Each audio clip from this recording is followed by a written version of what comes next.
Be on your guard. You will be handed over to the local councils and be flogged in the synagogues. You are going to be flogged. This is great. Like the prosperity preaching and all that stuff, where it's like, oh, we're only ever going to experience goodness, and there's never going to be any hardship. And it's like Jesus is telling disciples the first time that they go out, hey, you're going to get flogged. Brother will betray brother to death, and father his child. Children will rebel against their parents and have them put to death. You will be hated by everyone because of me, but the one who stands firm to the end will be saved.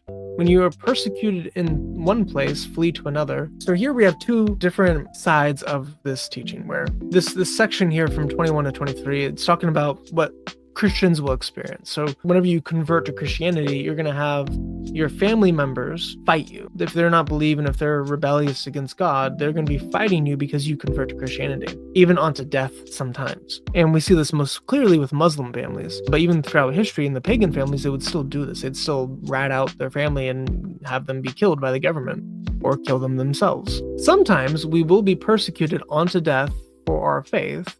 Yet, Jesus says, if you're persecuted in one place, flee to another.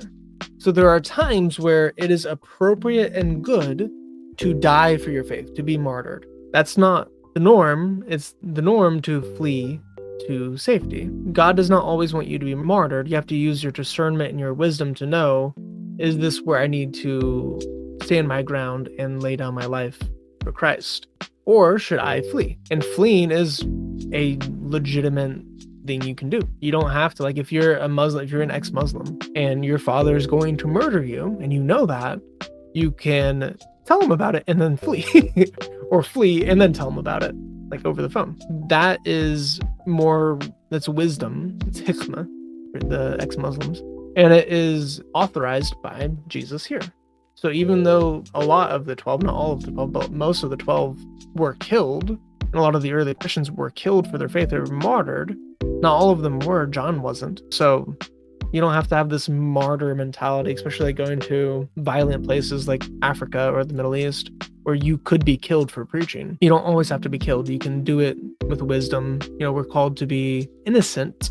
We're also called to be shrewd. We're called to use our wisdom, our thinking, our intellect to examine, okay, what should I be doing in order to like preach the gospel to the lost, while also being able to do it as effectively as possible and to not suffer unnecessarily. There are times where suffering is the right choice.